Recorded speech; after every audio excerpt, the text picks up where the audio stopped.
Good evening, and thank you for joining us as we give the Wisconsin premiere and also give a discussion on Helen Grime's work for string sextet Into the Faded Air.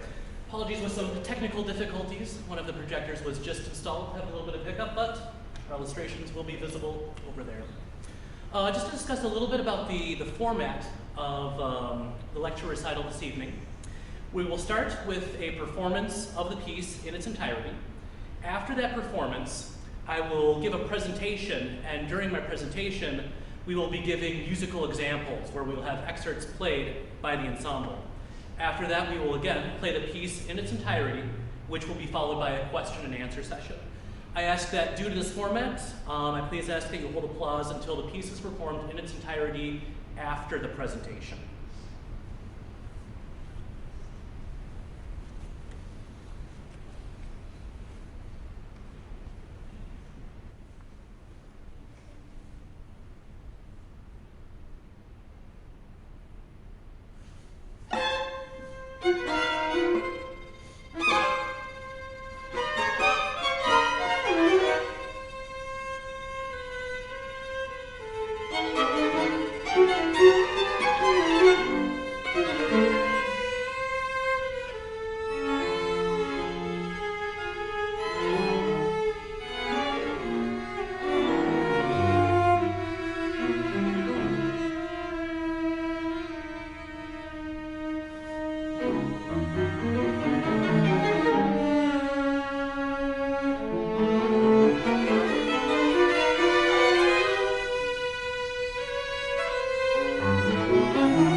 Helen Grime is an English-born, Scottish-raised composer. She studied composition at the Royal College of Music in London with Julian Anderson and Edwin Roxburgh, earning bachelor's and master's degrees with honors. In 2008, she was awarded a Leonard Bernstein Fellowship to study at the Tanglewood Music Center with John Harbinson, Michael Gandolfi, Shulamit Ron, and Augusta Reed Thomas. She has been a lecturer in composition at the Department of Music at Royal Holloway, University of London, since 2010. Commission's works include works for the BBC Proms, the London Symphony Orchestra, the Tanglewood Music Center, the BBC Scottish Symphony Orchestra, and the Santa Fe Chamber Music Festival. Of her orchestral music, two of her best-known pieces are Virga, which has been performed by the Orchestra of Paris under Pierre Boulez, and Night Songs, which premiered at the 2012 BBC Proms. An album of the composer's works, including the two aforementioned orchestral works and the composition that we have just performed, was released last year as part of NMC Recordings' debut disc series. I will be looking at four aspects of the musical continuity and how they develop throughout Into the Faded Air. The first being major or minor triads, the second being the triplet rhythm, third, linear descent, and fourth, the pitch class A. Within the first four measures of this first movement, all four of these elements are introduced. And the very first sonority that we hear is an A minor triad in first inversion. The ensemble then splits into two halves. In the words of the composer, one half plays a sustained melody, while the other plays more jagged and intricate material. After violin 2, viola 2, and cello 1 introduce this jagged material, the entire ensemble plays the C above middle C. This C is the same pitch as the lowest third pitch of the opening A minor triad. This is also one of the few times in the entire composition where the same pitch is played in unison. The only other time the ensemble plays the same unison pitch is at the end of this first movement, when the ensemble will play an ascending gesture that leads to the A above the treble clef. The full ensemble unison C is held for an eighth note. Four of the instruments temporarily drop out, while violin 1 and cello 2 sustain the C. Viola 1 returns to that C after an eighth note rest, while the other three instruments play a triplet figure in rhythmic unison. These three instruments, violin 2, viola 2, and cello 1, conclude their phrase at measure 3 with an introduction of a key rhythmic motive in the composition, 3 successive 16th note triplets. In the following measure, cello 2 introduces the fourth aspect of musical continuity, a recurring linear descent. In measure 4, cello 2 continues sustaining C. After dropping 2 and returning from the lower neighbor, cello 2 descends from C to B to A. This linear descent of a half step followed by a whole step will return regularly throughout the composition. Violin 1 and viola 1 proceed to oscillate between those same C's and B's, each using different rhythms, and in the case of viola 1, the grace note of an A flat, until measure 7, when violin 1, viola 1, and cello 2 repeat the half step, whole step linear descent from C to B to A, playing this melodic figure in unison. As we can see on the slides, those slurs indicate the duration from the C's, oscillating from C to B, and then that linear descent from C to B to A. And let's listen to these three instruments play that melodic descent from measures 4 through measure 7.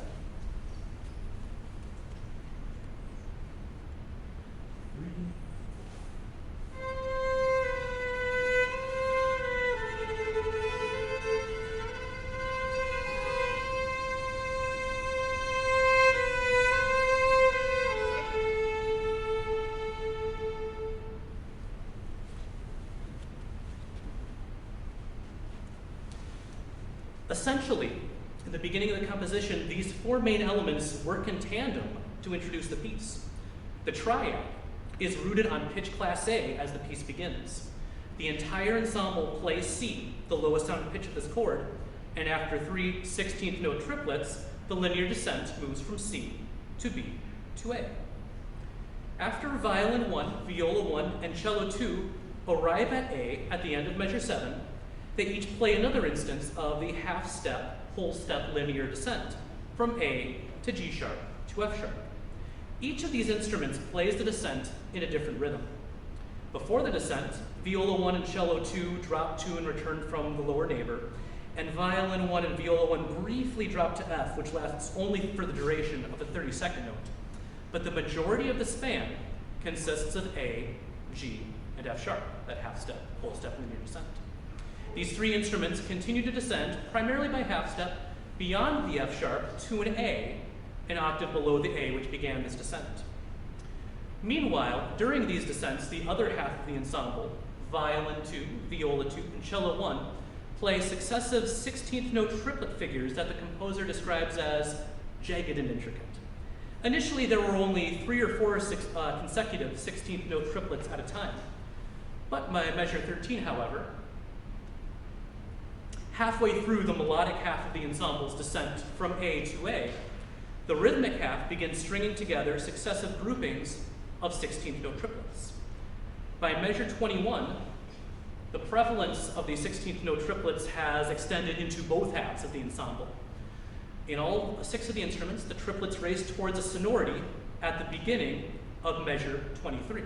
And the sonority is a B-flat minor triad in first inversion. Not only has the element of the triad returned, but it is remarkably similar to the triad heard at the beginning of the composition. The notes of the B-flat minor triad are all voiced in such a way that they are 1/2 step higher than the notes that we heard that were part of the A minor triad. At this point, it would be worthwhile to listen to everything discussed thus far. The opening A minor triad, the linear descent from C to B to A, the increasing presence of the 16th note triplets, and the arrival of the B-flat minor triad.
At measure 23, the tempo slows down and the B-flat minor triad is followed immediately by another triad in first inversion, E major, played by violin 2, viola 2, and cello 1.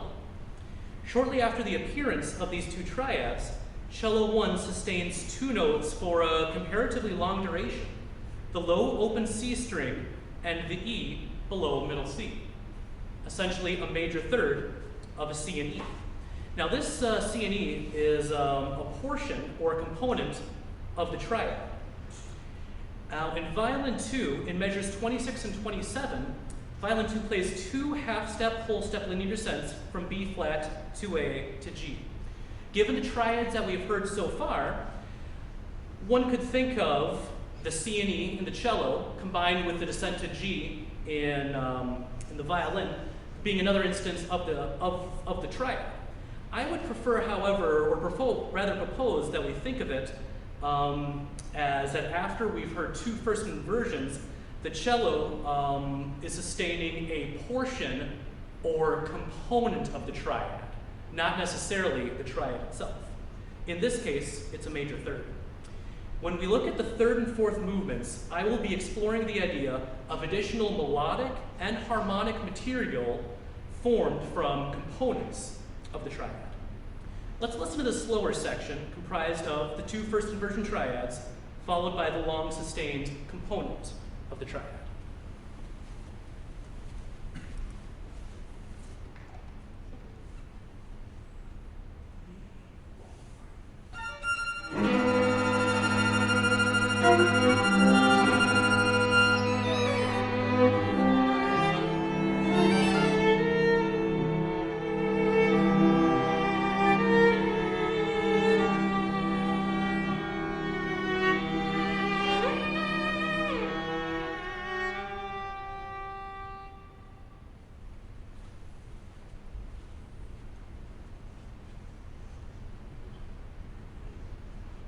At measure 30, the original tempo of movement returns, and during this conclusion of the movement, all 6 instruments play a series of 16th note triplets interspersed with 32nd note sextuplets.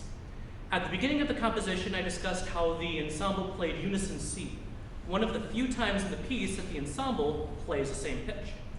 The last 2 measures of this movement contain the only occurrence of the ensemble playing the same pitch at unison. Successive 16th note triplets, here notated as 16th note sextuplets but rhythmically equivalent, ascend towards the pitch A above the treble clef staff. Violins play the triplets in their entirety, while the violas and cellos play fragments of the violin's phrase. The cellos play the first 2 notes of each triplet, while the violas play the first note of the phrase and the last note of each triplet. In the last example from this movement, we'll hear the ensemble playing these triplets as we ascend to that unison A.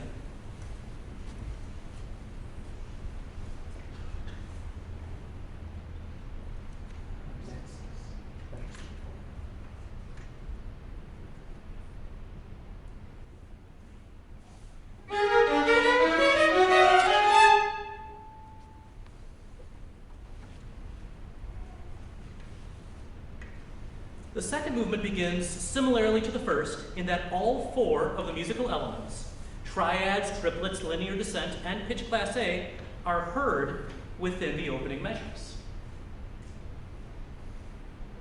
Both a triad, again in first inversion, and a 16th note triplets occur immediately as viola 1 arpeggiates a B minor triad in first inversion, played in a triplet rhythm.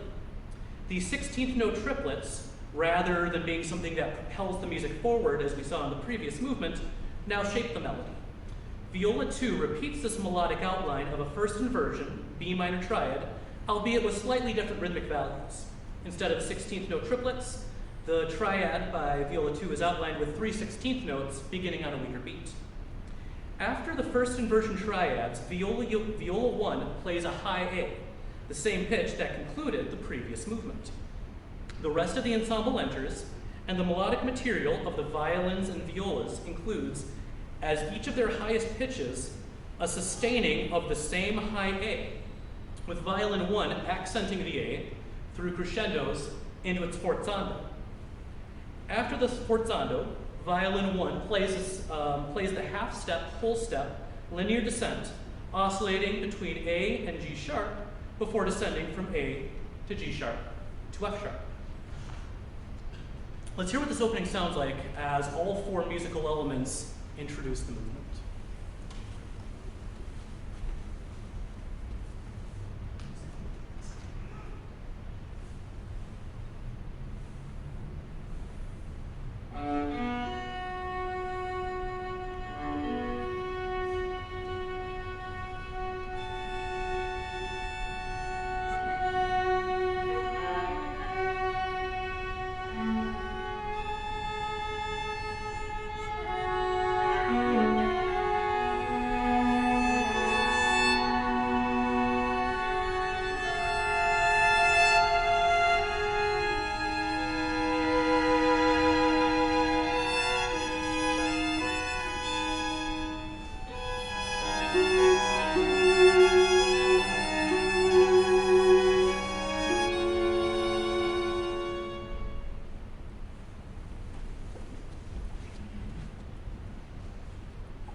As this movement continues, much of the melodic material, specifically in the highest sounding voice, is formed by the half-step, whole-step linear descent. In the example on the screens, boxes are marked around occurrences of this descent, along with 2 occurrences of its retrograde, a whole-step, half-step descent, beginning on the pitches A, F sharp, G sharp, E, A flat, and B flat. As these descents continue, the sextet builds in volume before arriving at E major in first inversion, one of the triads we heard in the previous movement. In this instance, the triad is chromatically colored with G natural and F sharp. Linear descents again propel the melodic motion until the last 2 measures of the movement, where E major returns, again in first inversion. This is followed by B minor, the triad that opened this movement, and then another E major. These 2 final triads also have additional pitches. An A sharp is sounded along with the B minor triad, and D and F sharp alongside the concluding E major triad. Violin 2 sustains a high D, which ends this movement and begins the next. Now, in the first 4 movements, all 4 of the main aspects or elements that we've been discussing have been, generally speaking, equally prominent, particularly in the beginning of movements, where we have seen them work in tandem to drive a lot of the opening musical material. In the 3rd movement, this is no longer the case. Pitch class A, for example, is not structurally prominent. There are certainly A's found throughout the movement, but they are simply pitches among other pitches. Violin 1 plays the half-step, whole-step linear descent in the 5th measure of the movement, but subsequently, that linear descent fades away. The most prominent element in this movement is the triplet. It's appearing as it did in the first movement, where it's successive and it moves things forward. Essentially, the whole 3rd movement is just driven forward by successive 16th note triplets. Now, in regards to the triad, we have heard a number of triads in this composition so far, often in first inversion. It appears in the first movement as a simultaneity. All of the notes of the chords sound at once. At the beginning of the second movement, conversely, the triad was played as a melody, 1 note at a time. We also heard in the middle of the first movement 2 triads followed by a long sustained major 3rd, a component of the triad. In the 3rd movement, a component of the triad is used once again. In this case, it is the minor 3rd, and similar to the treatment of the triad in the second movement, it now appears melodically. Much of the melodic material is comprised of different arrangements of that minor 3rd. Beginning at measure 81, both violins articulate the same melody, G, F sharp, A, E, B flat A, F sharp, and G. Violin 1 sustains these pitches and plays them as artificial harmonics, while violin 2 attacks the entrance of each pitch, the first pitch with an 8th note, and the subsequent pitches with pairs of 32nd notes. In the first 4 notes of the melody, the F sharp to A minor 3rd is embedded within the minor 3rd, G to E. In the next 4 notes, the A and F sharp minor 3rd is again embedded within another minor 3rd, in this instance, B flat and G. Let's listen to the violins playing these different arrangements of components of the triad from measures 81 through 89.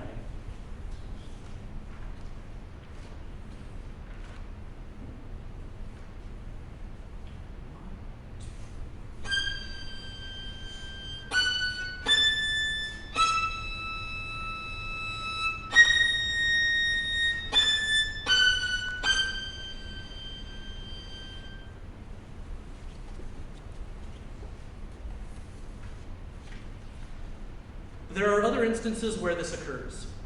Specifically for discussion, from measures 138 to 148, during the final melody that's comprised of sustained pitches, violin 1 plays an A sharp. It's attacked in the measure before that we see on the slide, along with those other pitches that we see on the screens. Now, some of these notes are connected by adjacent minor 3rds, A sharp to C sharp, D to F, C sharp to E. Others are nested or embedded within other thirds. If we look at the last four pitches or names of notes that I put on the screens, we have E and G nested within D sharp and F sharp. And additionally, some of these minor thirds overlap. At the beginning of the diagram, with pitches A, G, F sharp, and B flat, the A and F sharp form a minor third that overlaps with the minor third G flat and B flat. So as we look at this melodic material, every single note can be thought of as corresponding in some way, shape, or form to a note that's minor third apart. Now, after the conclusion of this phrase, violin 1 and all the other instruments of the sextet play successive 16th note triplets with all of the instruments ascending in pitch and increasing in volume. After this ascent, the instruments descend in pitch and drop out, leaving only the cellos to close the movement. Now, after unabated momentum driven by these successive 16th note triplets, the tempo drastically slows down. The pitch class A and the linear half-step, whole-step descent, both of which were less prominent in the last movement, return. Now, looking at the highest pitches of the first 5 measures, violin 1 alternates back and forth between A flat and G. From G, in the third measure of this movement, violin 1 plays the half-step, whole-step linear descent from G to F sharp to E, and again from E to G sharp to C sharp, before concluding the melody on the pitch A. Much of the melodic material in the highest voice continues this half-step, whole-step descent, and as the movement continues, triplet rhythms emerge. At measure 174, a larger span of triplet rhythms drives towards a loud and sustained chord at measure 176. This chord is built on a component of the triad. Specifically, its stacked major thirds. We have E and G sharp in the violins, we have E flat and G in the violas, and we have the enharmonic equivalent of a major third in the cellos, C sharp and F. In addition to the stacked thirds, this chord is built upon another primary element, the half-step, whole-step descent. The major third played by the violas is a half-step lower than the major third played by the violins. And there is a whole step that separates the major third of the violas to the cellos. Essentially, if we look at the pairs, violins, violas, cellos, separated by a half step and a whole step. For example, E to E flat to C sharp. Let's listen to the sonority, and it's followed by 3 more chords. These also contain major thirds, but not exclusively like we saw in the first sonority. And this is followed by a long pause.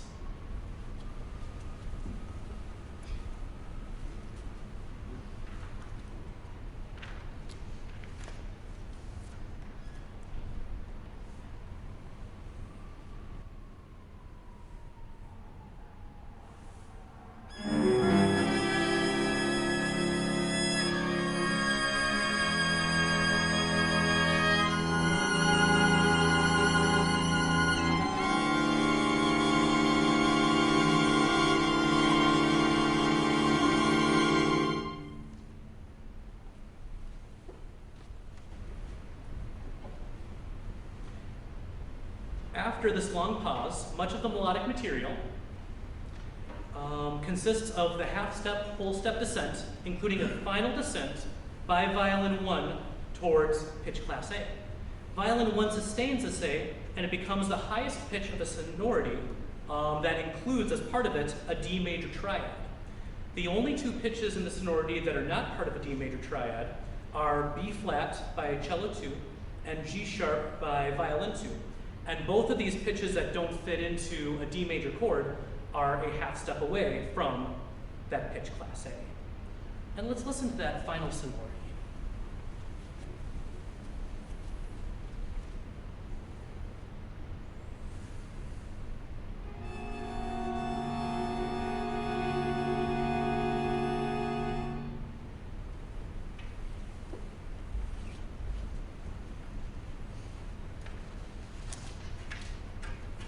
The 4 discussed aspects of musical continuity in this piece, triads, triplets, linear ascent, and pitch class A, all have varying degrees of prominence as the composition unfolds, and how one of these aspects appears at one point of the composition may differ from how it appears in another. However, these four interact and progress in a way that creates cohesion in a complex work of music. If you look at the table that's on the screens, this table illustrates when each of these aspects occurs. Each number in the top row, 1, 2, 3, and 4, marks the beginning of a movement. The subsequent columns represent sections within each movement, and these are derived from the composer's rehearsal markings. Black squares indicate the occurrence of the musical element within a section of the piece. Looking at the column under number 1, we can see that each of the four elements occurs in the introduction of the composition. The triad is the very first sonority of the composition. It is rooted on pitch class A, and shortly thereafter, the first half-step, whole-step linear descent arrives at A. When the 16th note triplets appear for the first time, they are heard in isolation with only a few of them in a row. As the movement continues, successive 16th note triplets provide energy and create a feeling of forward motion. A slower tempo is accompanied by additional triads, with roots a half step and a perfect fifth from pitch class A, sustained by a sustained portion of a triad, foreshadowing key harmonic material in the third and fourth movements. The first movement concludes with successive 16th note triplets interspersed among the entire ensemble, racing towards the final sonority of unison pitch class A. Looking at the column under number 2, we can see that each of the four elements is again present at the start of the movement.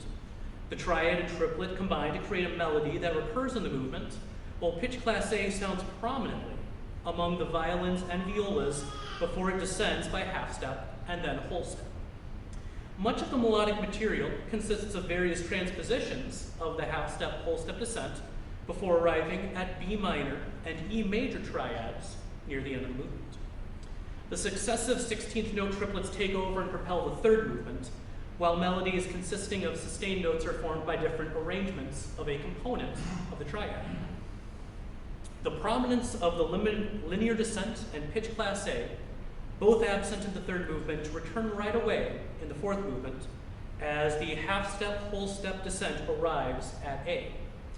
After the momentum, the 16th note triplets in the previous movement, the tempo feels static, but successive triplets drive the music towards a loud in volume and long in duration chord built upon components of the triad.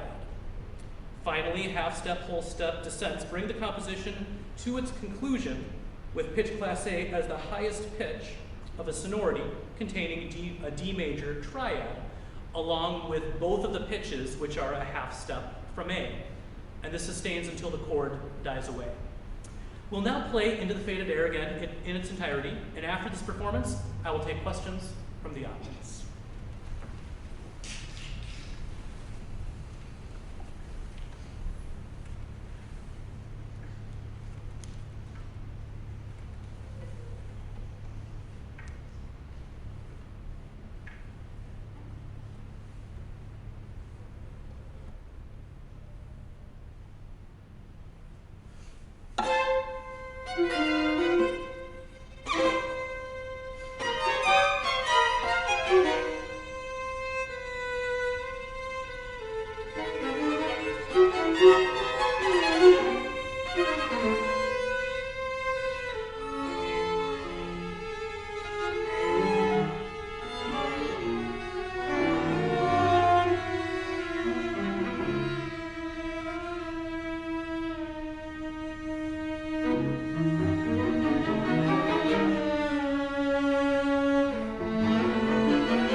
Thank you all very, very much. At this point, I'll take any questions from the audience. Dr. Becker.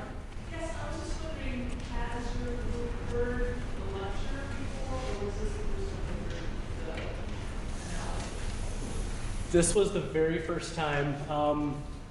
The finer details were admittedly finished yesterday, so this was their first time having a chance to hear the specifics, but we had gone over some of the examples That I had given him a list of our last rehearsal as far as these are things that are key components. These are things that I will be talking about. Just as a teacher of performance, I was curious because either I appreciated it more the second time, or they played it better the second time. Part of that was second times, and one thing I love this format with lecture recitals, especially just with contemporary music. There's not necessarily the same set forms that you find in music from centuries past. So having that chance where we can actually hear it a second time, because we can't necessarily predict what's going to happen. It's not as as formulaic. So to be able to have that that opportunity to play it again is, I think, just a great thing with new music. Yes. Rich, I'll ask you all the technical questions tomorrow. Looking forward to it. Right now, I just want to say that your son was really into it. Yeah. The thing is, when a composer such as Ms. Grimes writes a piece like this, how aware is she when she just blows it out of these components that doctoral students, analyze the cues out? That varies from composer to composer, I would say. I know when I was doing a little bit of research on Miss Grime and her work, there was an interview that I read put on by a new chamber music group that was performing some of her work, and they asked her, how do you think about writing a composition? And something that she mentioned is she's at a piano, and she is very consciously thinking, this is the pitch material that I want to use, and I will find these different ways to use it. Of course, summing up the general idea.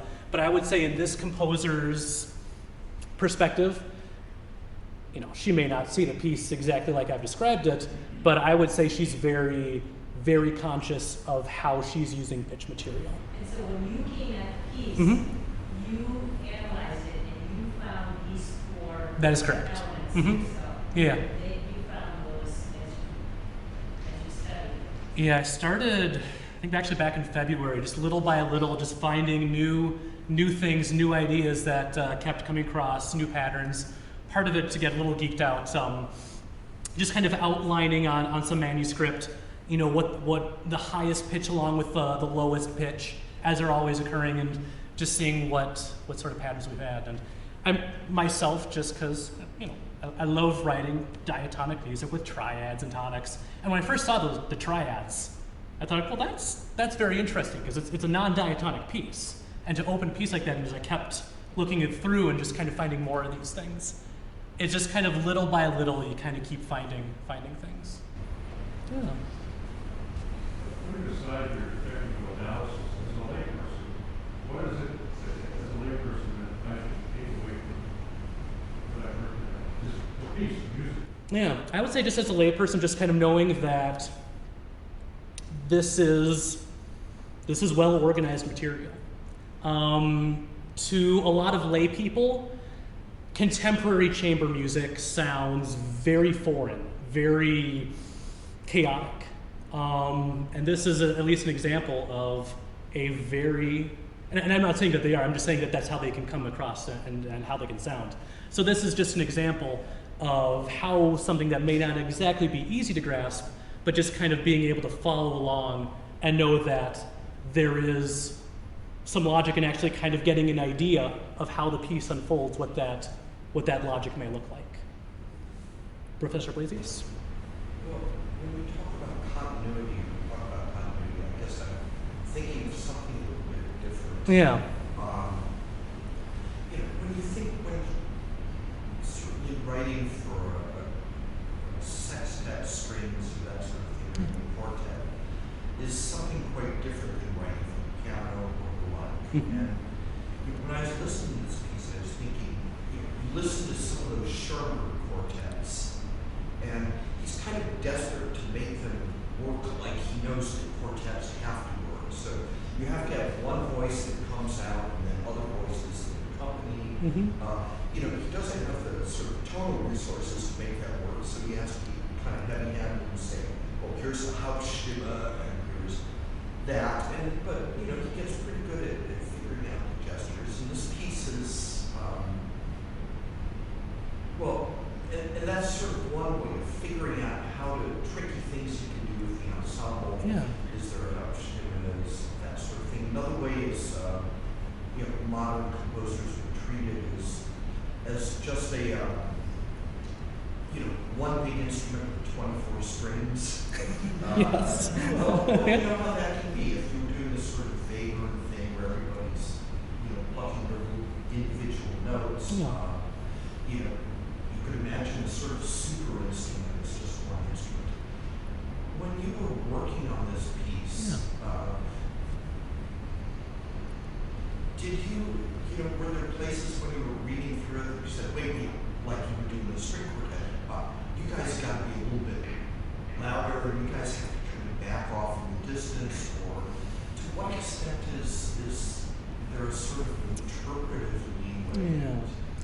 There were definitely some moments where we played with dynamics. There was one part in the first movement of having of the jagged and intricate half of the ensemble of they repeat these two pitches, and it's it's written with a diminuendo, but just kind of bringing it out so it sounds almost like an echo of the other. But that would be a perfect example. In the beginning, what happens is, particularly after what was the fourth measure, where you start getting that C that's held out, you get that sort of heterofonic thing. Yeah. Going down. That's your Schubert and Hauptstimme, Mm-hmm. where everybody else is kind of playing an accompaniment in some way with those jagged things. Mm-hmm. But you could imagine different things. Oh yeah. You could imagine sort of bringing out the accompaniment because that big long line in the back is going to be there anyway. Yeah. And I know those were things I thought of, and there were times, I think when we first looked at potential examples to play for the lecture, there were times where I played like, let's have just the melody, that C to B to A sound out, just so we have an ear for this. Let's now have the intricate part of the material come out. And admittedly, I think just the way the balance came through was something that I was happy with. I liked how, I guess, just the sounds were coming through. We didn't spend, I suppose, as much rehearsal time on that. But an excellent question, though. Yeah. Are there any? Yes? It's always a tricky hearing piece and a problem with musicians. Yes, absolutely.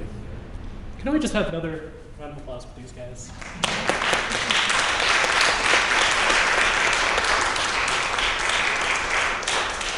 I want to be loud first.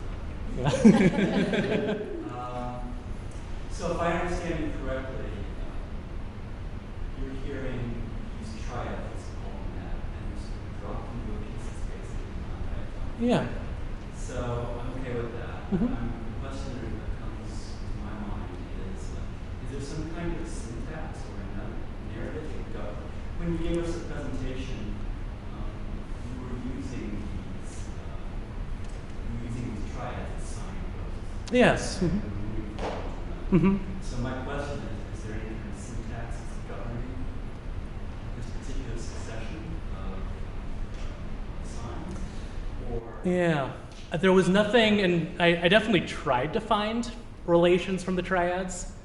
There was nothing, admittedly, that I conclusively found other than that they seem to happen at either introductions of sections or kind of at key arrivals, I would say. From triad to triad, I didn't necessarily find a cohesively explained relation between them. so does that syntax then occur in the non-triad music, or is there no such syntax? I mean, what's holding all this together? As far as the entire composition? No, I actually speaking In terms of the first movement? I guess for my understanding and from my hearing, I suppose what holds it all together is just how those four elements kind of keep appearing. Sometimes they're not there, but they just, as the piece continues, they're always there, kind of moving things along. In the first many ways, it seemed like fast material Mhm. was more likely to be non-triad. Yes. Non-diatonic. Mhm. You Is there a way those two things can interface? Is that a possibility? I'm sure there's definitely a possibility. I admittedly wouldn't be able to say at this point what that interaction would look like, but I think that's a great thing to look at further, though. Well, you can imagine interpretations where it does have that diatonic thing where it winds down the scale of the back, and you have all this. In some ways, what happens is that stuff in the back is always on the verge of being swamped by all the motion there. Yeah. But it still sort of persists through, and it kind of gets stronger. And that would be sort of, talking about continuity. Yeah. To give us some sort of notion of dramatic structure. Interesting. Yeah. This is a really philosophical question, and you might not be able to answer it, but how does your background as a visual artist impact your approach to this process?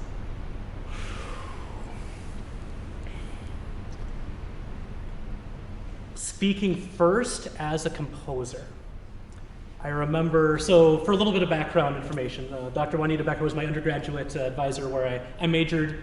Music was my major, and art was my other major, like my minor major was what she called it.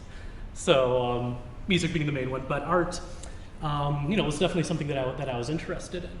And it finally hit me. I'm gonna say, and also a little bit of background, the music curriculum program that I went through, it was a theory/composition degree, not necessarily focused on composition. And it was shortly after I graduated, I think when I was applying for graduate school and just working on my portfolio, that just all of a sudden, like the mental processes that my brain would be working with when I was creating a painting, all of a sudden I was feeling them working with creating a composition. And so I guess just the idea of form and how I'm spacing things just became something a lot more cohesive in my own compositions. Instead of just thinking, oh man, this is a great chord and this is going to be a great melody, it was actually thinking, how am I moving from one object, from one piece of the temporal canvas, if you will, to the next. And I would say with my own understanding and analysis of this piece, I would say it's very much informed because I'm looking at these items, but they're not just like, hey, this is kind of cool, and hey, that's a kind of a cool chord. It's trying to draw how is this moving from point A to point B to point C. So I would say just spatial relations that I learned in my art major impacts my view of music as a composer, I suppose. And then I saw a hand go up over here. Yeah, that was kind of a late musician. Yeah. I appreciated the format where you showed the music Mhm. so that it told me what I was looking for, and then I got to hear them play it as I was reading. Yeah. And I appreciated that. Well, thank you. Need to listen to differently. Yeah, absolutely. Are there any other questions?